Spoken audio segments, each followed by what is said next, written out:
Well, hello there, y'all. It's Society B back for another edition of the ABW show. And this week we are going to talk about all things women empowerment that has to do with awards season. Not just awards season, but performance season too. I mean, there are so many things that are going on right now. And of course, we all know that Q1 is handing out the awards left and right to all of the girlies. So I want to just acknowledge some things that happened and talk a little TV and film, of course. And then we'll get into the serious nitty gritty of something that happened with a man, of course. Ugh. But first, let's get into it. The Super Bowl. Ooh, that halftime show was done by in the vein of her late great friend, especially y'all men out there who were mad, because I know there were men that were mad. And you know how I know that there were men that were mad? Because one Trump got together and actually started their friendship at one of the Met Balls, I believe back in 2014 or 2015, when they did China Through the Looking Glass.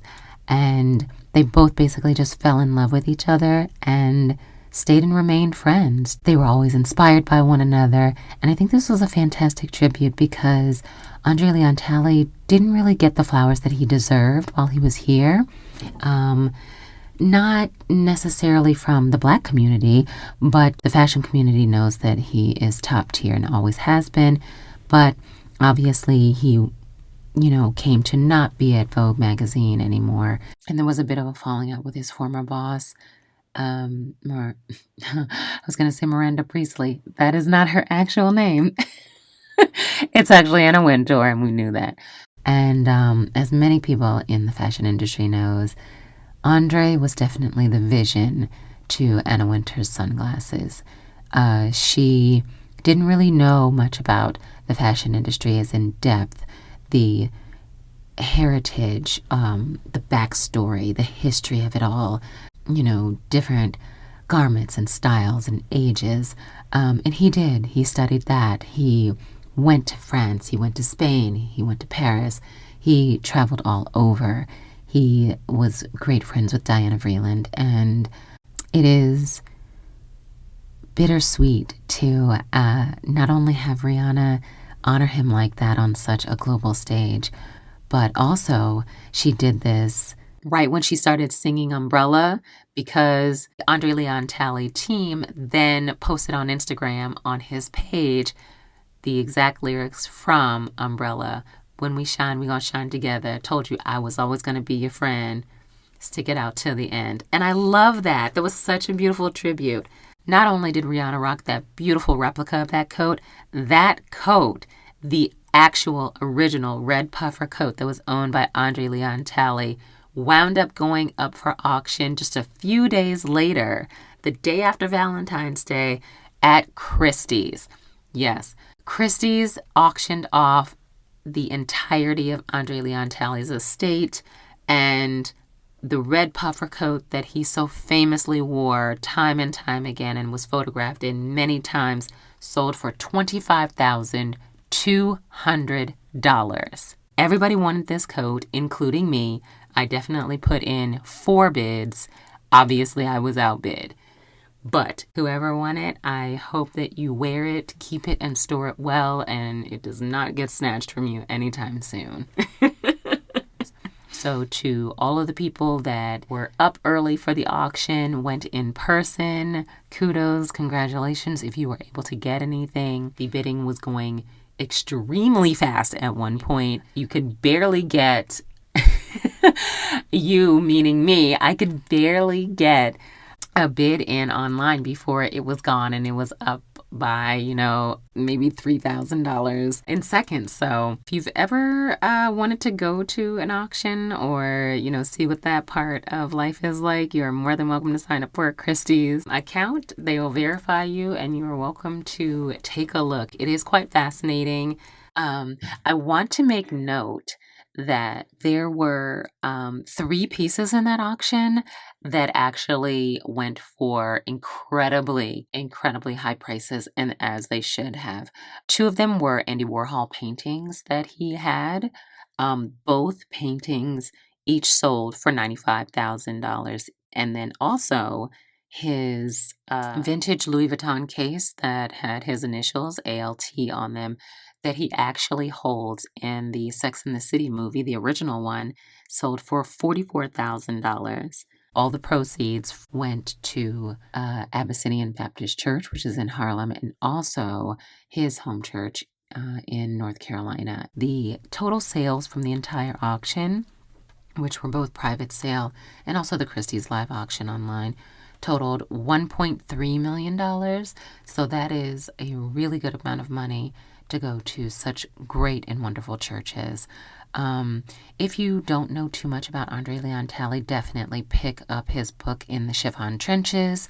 The cover photo, that actual portrait, was also up for auction, and that sold as well. Okay, so moving right along, this is where I'm going to go, and it's the Grammys. I know it happened several weeks ago, and this is old news, but I'm still going to go ahead and do what I absolutely need to do, and that is give the flowers and shout out the amazing and incredibly talented Viola Davis and congratulate her on her win at the Grammy Awards, making her the 18th person to become an EGOT.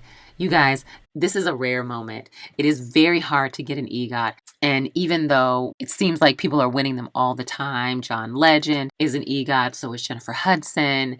Viola Davis is one of the rare EGOTs who has received it through performance only. She has not received her EGOT status by being a producer on anything or being what we call below the line or behind the scenes on anything. She has become an EGOT having all performance-based wins.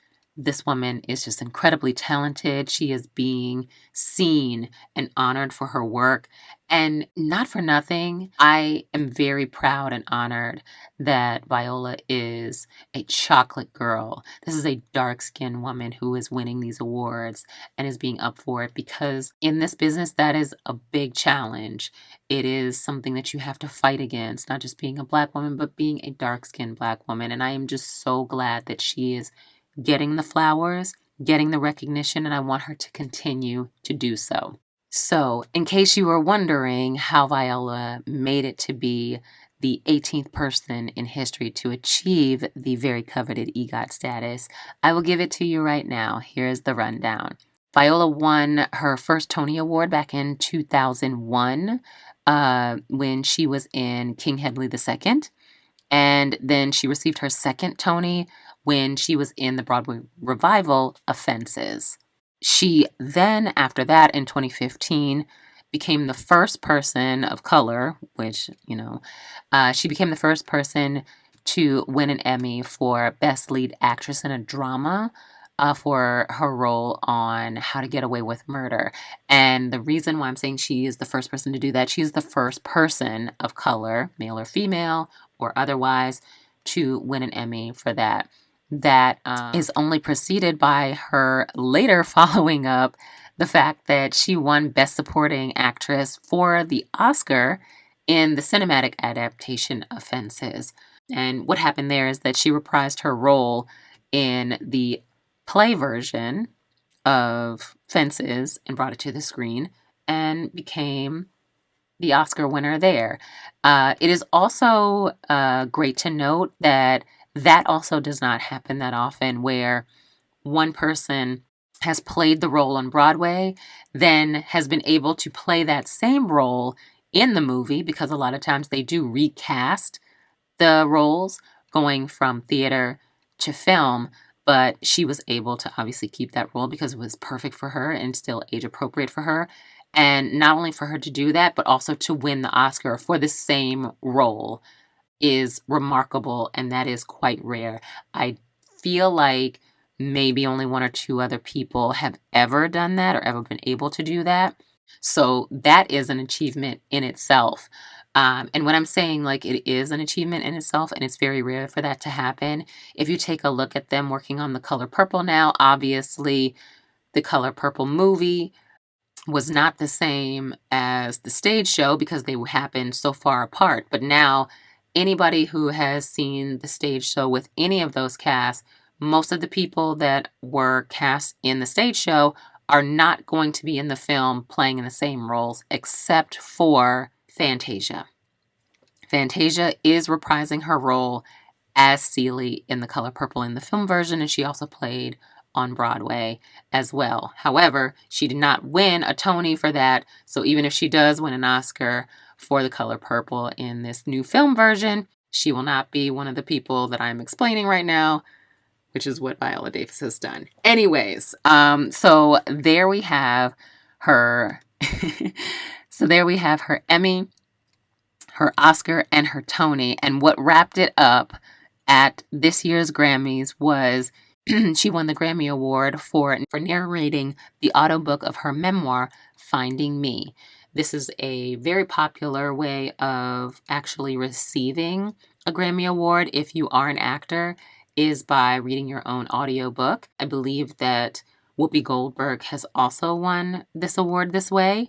So there you have it. That is the rundown of how Viola has become EGOT status. I'm very proud of her. And I have to just say, there are a few other ones. Obviously, I mentioned before that Jennifer Hudson is also an EGOT. So is John Legend. But the very first Black woman to win an EGOT or to achieve EGOT status is one Whoopi Goldberg. Now, let's take a minute to talk about Whoopi Goldberg and actually how dope she really is, because I feel like people do not give her the respect and the honor that she really deserves. But sis has got the credits. She's got the resume. She has done so much. So let's talk about it for just 1 second. Whoopi Goldberg has received 2 Academy Award nominations, one for The Color Purple and one for Ghost. She won in Ghost. That is how she got her Oscar. She is also the first African American actor, period, to actually be nominated for an Oscar in both the Best Actress and Best Supporting Actress categories. We all know that that is not an easy thing to do, okay? Not an easy thing to do. I mean, we see how many times we're actually nominated so for us to be nominated as both Best Actress and Best Supporting Actress is amazing. Anyways, she has won a Grammy Award for Best Comedy Recording, which is her show called Whoopi Goldberg Direct from Broadway. And she is only the second solo woman performer, like not a part of a duo, not a part of a team, the second solo performer to receive this award, and the first African American woman to do so as a solo performer. I mean, talk about setting goals and standards and records. She also is one of only 3 women to have ever won that award, period. So there's that. Moving on to the Tony, she won her Tony Award in 2002 as a producer on the Broadway musical Thoroughly Modern Millie. Now, this is what I was explaining, where the difference is between Viola Davis winning for all of her performances and somebody winning because they are a producer on something. Being a producer, you can either have a heavy hand or a light hand, but either way, you were there and you did the work, so it does count. And moving on to the last one, in 2007, obviously we all know that she has been the co-host and moderator of The View, and that is where she has won her Emmy Award. Not only has she won the EGOT status, she has also, let me point out, also won a BAFTA award, which obviously is like the British Oscars, and they don't be giving us awards all the time. Let me just say, like, we be showing up to the awards, and they don't really be handing them out to, Americans a lot. So she definitely has also been able to do that, which is really great. Her BAFTA award, actually, that she won was also for her role in Ghost of playing Oda Mae Brown. So she actually has won multiple times for that role, which I think is pretty amazing. In addition to these awards, Whoopi Goldberg has also been a recipient of a Drama Desk Award, which for a one-person show, which is like a high honor. She's won People's Choice Awards, American Comedy Awards, Kids' Choice Awards, and she is the first African-American female to receive the Mark Twain Prize for American Humor, which is not easy to do as well. So she really is out here like setting the pace and the standard for a lot of us. And I think Whoopi is an incredible example of, if you just do the things you love, stay committed, be true to yourself, you can get there. You can do all the things you want to do. And I'm sure she was never even thinking that, I want to win a BAFTA, I want to win an Oscar. She was just doing the work that spoke to her. And she really brought those characters to life, whether it was through her comedy, whether it was through her humor or her vulnerability. She definitely shines through every time she gets on stage.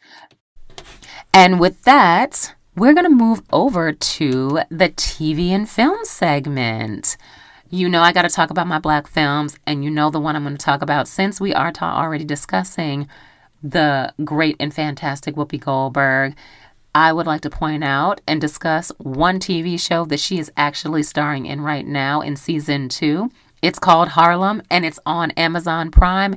And if you don't know about it, get in here and let me catch you up on it. Okay, Harlem is basically a Black Sex and the City set in now times. I mean, basically it's what, and just like that, thinks it's trying to do, but isn't.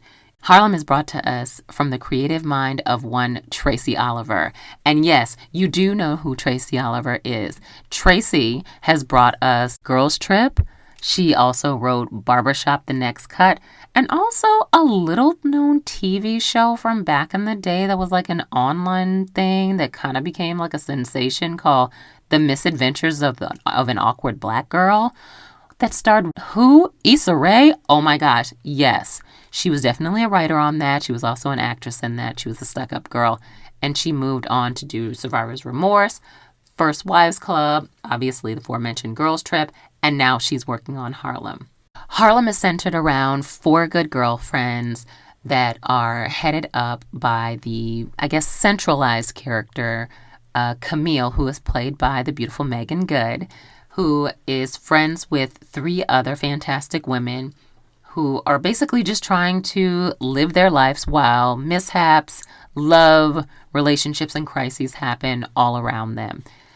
Harlem premiered on Amazon Prime Video back in 2021, and it was renewed, but it was renewed in 2022, but because of COVID and scheduling and timing and everything, it took them a little while to make season 2, as with so many other series that we are seeing that are finally coming back for second and third seasons. Shout out to Grand Crew, by the way, that it premiered on February 3rd of this year, and is picking right back up where the ladies left off in season 1.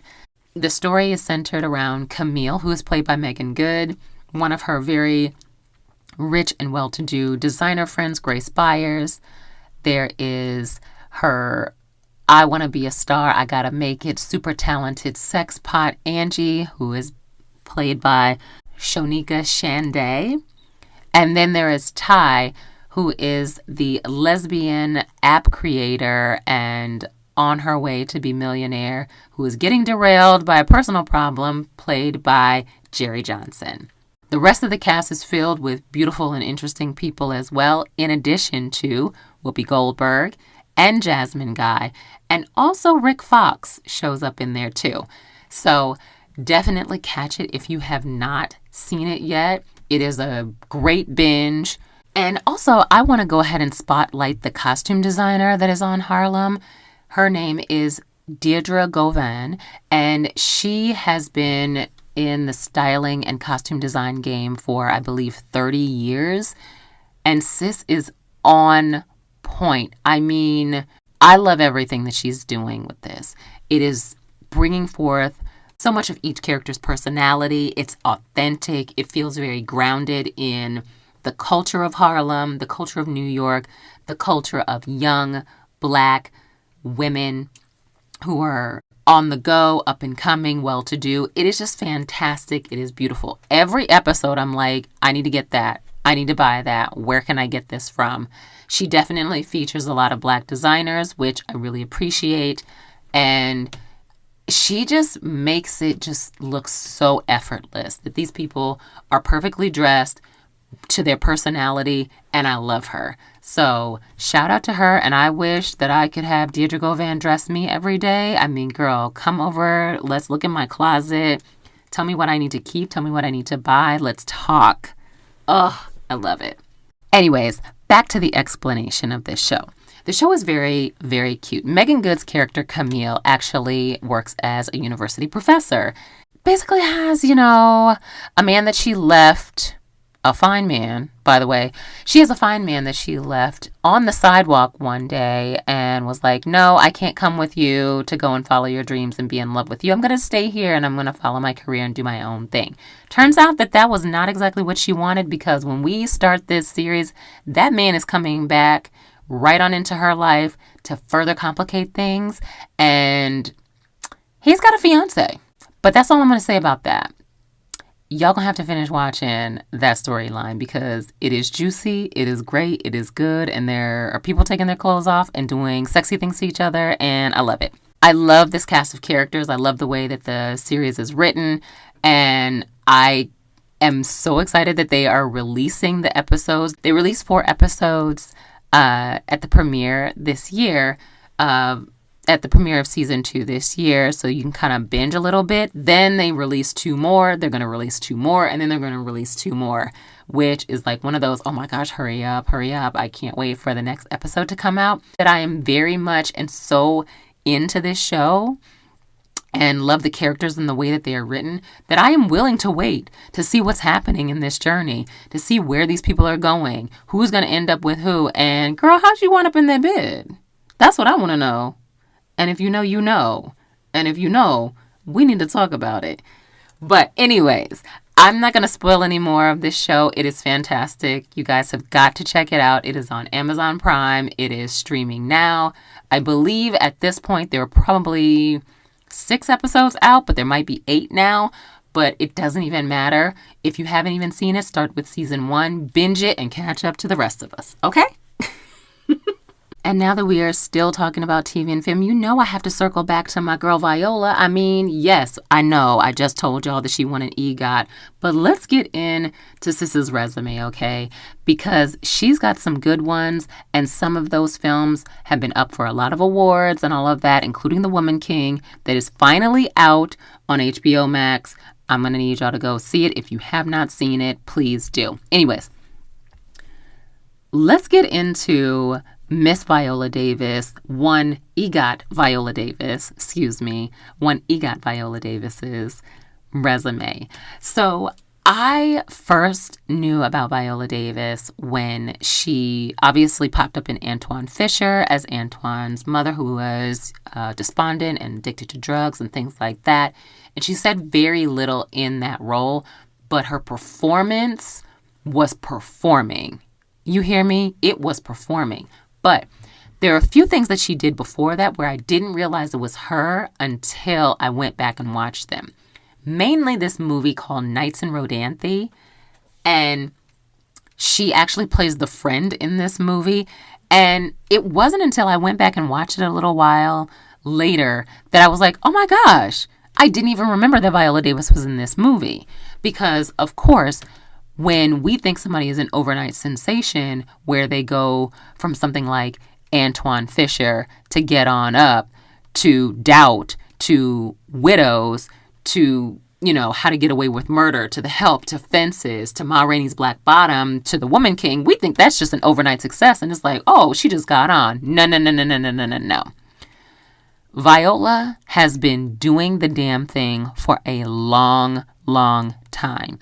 She was in The Life is Not a Fairy Tale, the Fantasia Barrino story. If anybody remembers that or even has seen it, I didn't see it, but I saw it on her resume and I was like, oh, dang, I probably should have watched that. Then I would have known. She was in City of Angels. She was also in a movie called Custody, a movie called Air, Peacemaker. She was also in Medea Goes to Jail, which I probably should have watched that too because I didn't even know that she was in that. This is the first time I'm realizing that she was in that movie. Did y'all see that?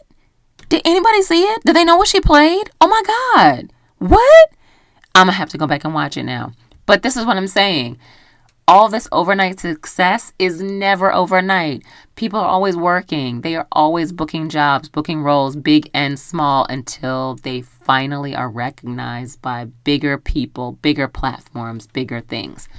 I mean, after Antoine Fisher, she was in Eat, Pray, Love with Julia Roberts, even though she had a small role. She then went on to do Lila and Eve, which I'm not sure a whole bunch of people saw. But then Get On Up wound up being something that people saw a little bit more of. And that was obviously the jumping off point for Chadwick Boseman to star in a lot of, and actually numerous biopics that they had him do, which is interesting. And we'll talk about that another time. But from there, she did Law Abiding Citizen, The Unforgivable.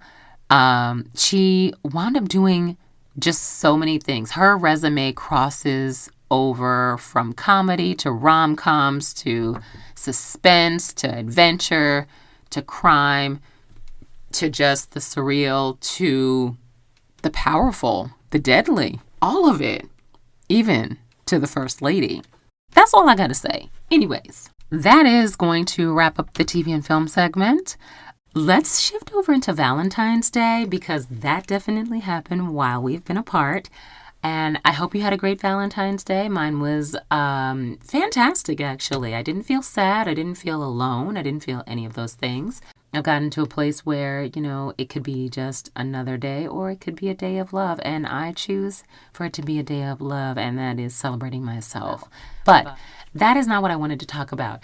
I wonder if anybody has noticed that this past February 14th, it did not seem that many celebrities were going above and beyond to show what they were doing, what they were buying, what they were receiving for Valentine's Day. Now, yes, there were some people that did put this out, but for some reason, I didn't see this year the explosion of everyone posting where they were going to dinner, what their outfit was, or what their, sex-loved-in hotel room was looking like, where they were gonna, make whoopee with their partner. And I'm wondering if that trend is starting to die out a little bit. I know it's super popular amongst us non-celebrity people who are just like you and me. I don't know, maybe it's just, passe for the celebrities to be doing that now because, all of us regular Gen Pop people are now doing it. It's quite interesting. Unfortunately, I did see one where a young guy did do this for a girl that he was seeing, or his girlfriend at the time, and she was like, yeah, I know you flew me out here, you got me this hotel, you did all this, you got these gifts, and yeah, I am in my phone with other dudes because, I like them better than I like you. Ew. Whew. I know that had to hurt, because it hurt me to watch it, and baby, you're not going to have me out here spending thousands and thousands of dollars to play me. And not for nothing, he did not have to put that part on the internet. He could have just let us think that is what he did for his girlfriend, and it was a setup, and then that was it. But you know how we are. We always want a part two. We always want to follow up. We always want to know what's next. We give us a little more. It's like, you want more, I'll give you more. He unfortunately gave us more, and it was not the ending that we were thinking. And the comments were basically on his side. Listen, sometimes you catch one and they want to be thrown back. So I hope that he is recovering well, does not treat the next girl like garbage just because this happened. Things like this happen to all of us. You can't win them all. Move on, young buck. Anyways, I know that you have heard about the Chris Brown dust up. I know. You're probably wondering, which one am I talking about? Well, the one I'm talking about is when Chris Brown and former Cheetah Girl, what's that girl's name? Keely, yes. When Chris Brown received an unfriendly message by saying, oh yeah, you're using Chloe just to get, more clout and sell more CDs and getting on these tours or whatever, but you did beat up Rihanna a long time ago. See how it's all tying in? See, we came right back to Rihanna. Listen. But anyways, yes, we do know that this happened back when he was a teenager and when she was a teenager. And what I'm trying to find out now, and what I want to know from you is it time for us to forgive Chris Brown for this? Rihanna has forgiven him. She's not only forgiven him, she's moved on. And this happened more than a decade ago. So are we going to continue to punish him for it and bring it up? Because Chris Brown was asking the same question, and that's when he retaliated and responded to Keely by saying he's really tired of this. Why don't we talk about other celebrities that have had charges or accusations brought up against them, but they seem to be doing fine? Those allegations seem to get brushed to the side. They continue to work. Nobody really brings it up. It's not an issue. What are we doing here as a society?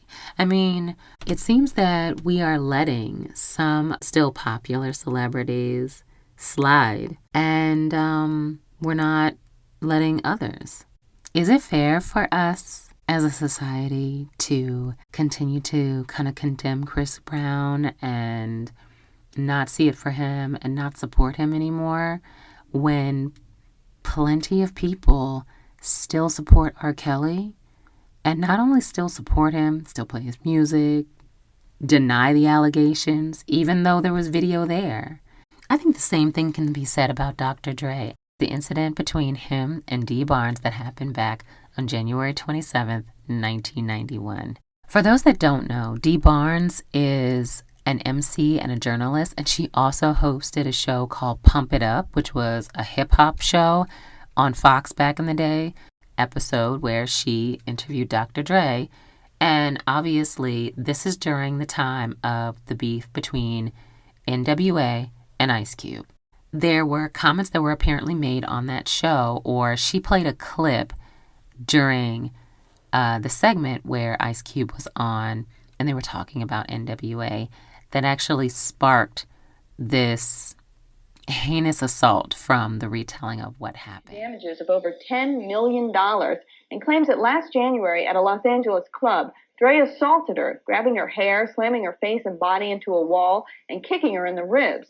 Barnes' attorneys say that Dre was apparently upset that one of Barnes' producers inserted her interview with ex-NWA member Ice Cube into a Pump It Up show last winter featuring NWA. The group and Ice Cube have become mortal enemies since he left NWA 2 years ago.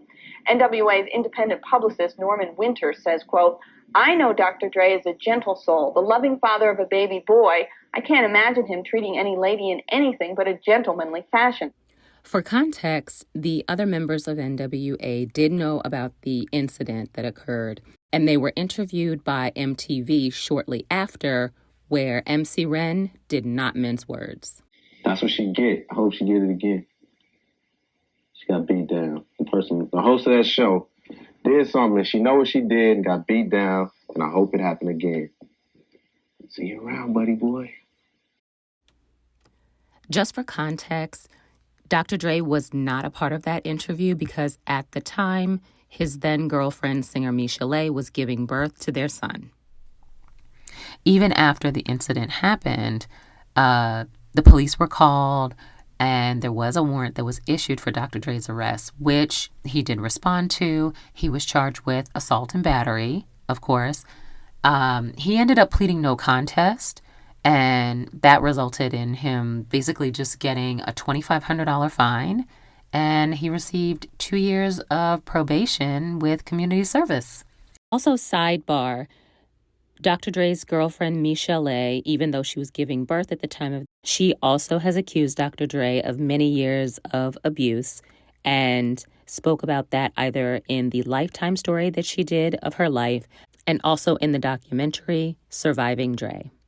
In 2015, Dr. Dre penned an essay for the New York Times where he, in fact, did apologize to all of the women that he had hurt in the past. Dre noted that during that time of his life, he was drinking heavily and that he had no real structure in his life. Both Michel'le and Dee Barnes did respond to the article after it came out. Barnes herself penned a response, and even though she said she was grateful for the apology, she questioned the timing of it as possibly being a PR stunt because Straight Outta Compton had just come out, and it seemed like it was just a PR move. In Michel'le's response to the article, she recalled being codependent to Dr. Dre back in the day, and that's why she endured the 6 years of beatings that went on and basically blamed herself. She did agree with Dee Barnes that the apology came at a very opportune time, and she also questioned the rapper's motives for doing so. She was quoted as saying, "I didn't ask for a public apology, and I think if he's going to apologize, he should do it individually. To just group us like we're nothing and nobody, I just don't think it's sincere.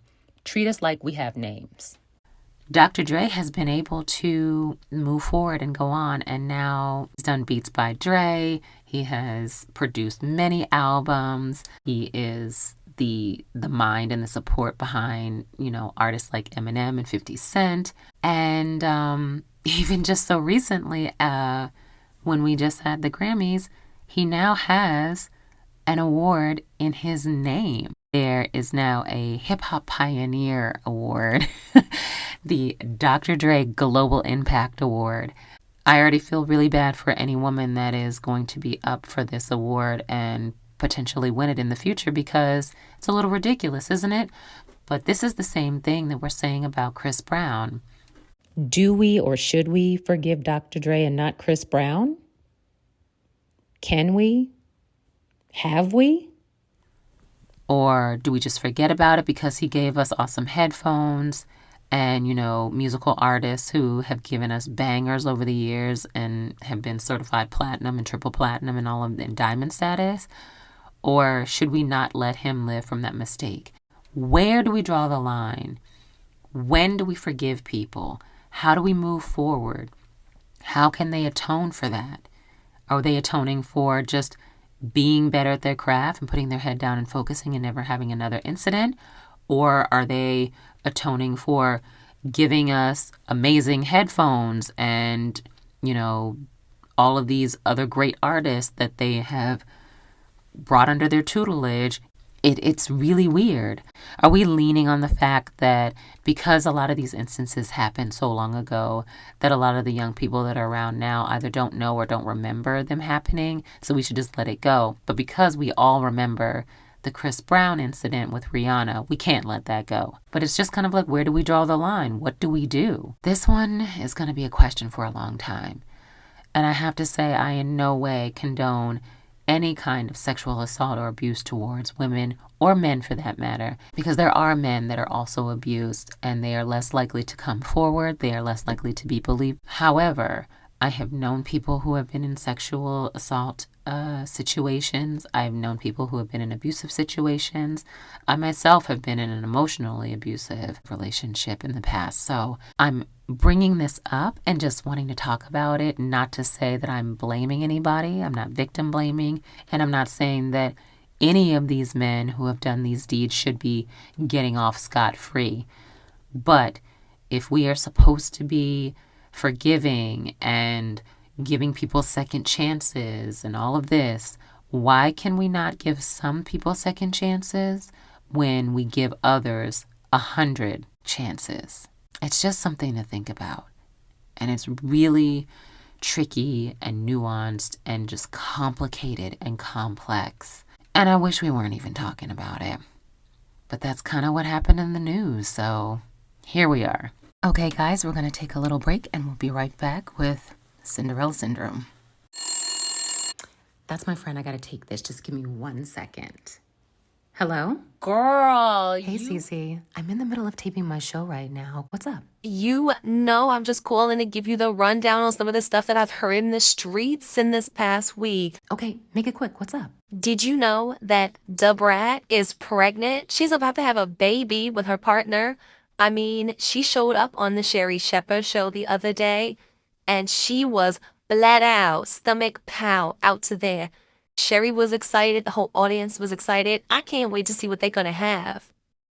Baby, I know everybody is caught up in reading The Spare by Harry, Prince Harry, but what they really need to get into is his evil stepmother, Camilla. Oh my gosh, it's so funny you say, because she's actually this week's Cinderella Syndrome. I'm going to get into that right now, so I got to call you back. Cinderella. Well, another week has come to pass, and another woman needs to be called onto the carpet.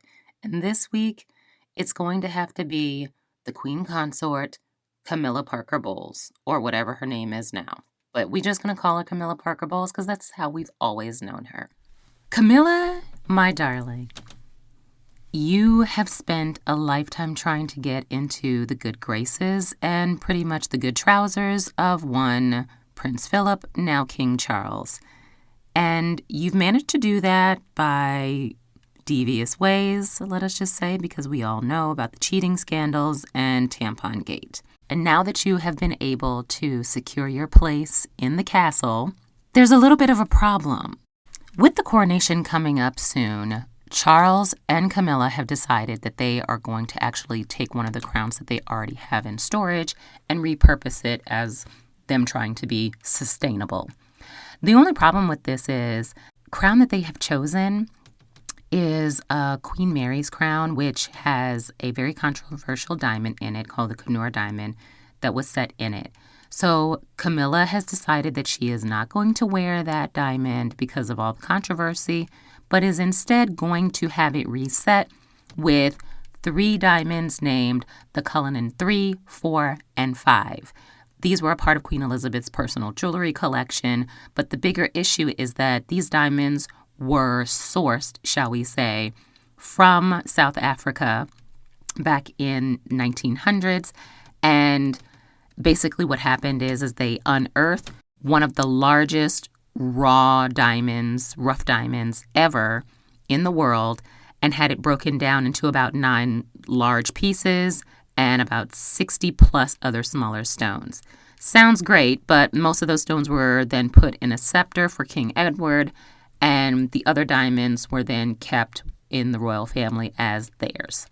The 3 stones that are going to be set in Camilla's crown as the replacements are the Cullen 3, Cullen 4, and Cullen 5 diamonds. They weigh 94.4 carats, 63.6 carats, and 18.8 carats, respectively. These diamonds are ginormous. The controversy is that after Queen Elizabeth died last year, South Africa demanded to have the Cullen 1 returned to them, which is the largest of that group, which is a 530-carat diamond that is known as the Great Star of Africa. It's being displayed in a museum, and even though there are over 6,000 people who have signed a petition to have it returned, the official request has not even been acknowledged. This whole thing of having these controversial diamonds reset after another controversial diamond was removed from a crown is a bit ridiculous, and it plays right into, Camilla, your evil stepmother kind of role. You have had your PR team and the UK royals doing backflips, trying to get your image turned around after you've had scandal after scandal after scandal, and where nobody really liked you, and now you're going to do something like this. So you're really going to go to the coronation in a few months with new controversial diamonds and are going to sit there and be like, yeah, we didn't return it, and I'm using them in this crown, and it's going to be my crown forever. Now, this is the reason why you're getting Cinderella syndrome, is because you want everybody else to be around you, helping you and doing all these things, and you want everything to be your way while you're like, oh, I'm just so nice. You're not a nice person. You're not lovely. You definitely don't like your stepchildren. It is super clear. And, the feeling is mutual. They have said that they do not particularly care for you, especially Harry. He definitely said it in his book Spare that he is not a fan of yours. Camilla, after all the controversy that you've had surrounding your name and obviously your history and years with the royal family, I would think that you would take a back seat and not try to have any more fluff-ups, especially now that you've gotten what you've always wanted, which is to be Queen Consort or Queen of England, and now you're with the man that you truly love. There are hundreds of other crowns to choose from. There are plenty of other diamonds that are a part of the royal family that you can have that have less controversy, but you choose this. And quite frankly, it's trifling. You know it, I know it, and so does everybody else. But we're all going to be there to watch the coronation and watch what drab little outfits you're going to wear, and that's just going to be it, because at the end of the day, you have won. But I'm hoping that in the end, karma will get you. I just don't know how it will. But for now, my dear, you are part of the Cinderella Syndrome collection. Well, y'all, that's our show, and we're going to go ahead and wrap up, but not before I can give you some awesome Black wisdom. This week's quote comes from author, activist, poet, and just true badass Maya Angelou. Maya has been quoted many times over as saying, "I've learned that people will forget what you said, people will forget what you did, but people will never forget how you made them feel." As we close out today, that is a great note to end on. Obviously, the stories that we talked about today definitely have left the way those people have made someone else feel and had a resounding effect on them. You also should always remain cognizant and self-aware of how you want to be treated in the world and how you are treating others. So let's try to have a little more kindness in the next few weeks. So until next time, this has been the ABW Show. Tell somebody about us, like, share, and definitely leave comments about what we talked about today. And until next time, I'll see you soon. Bye. She's got a sexy taste, from her cars to her clothes.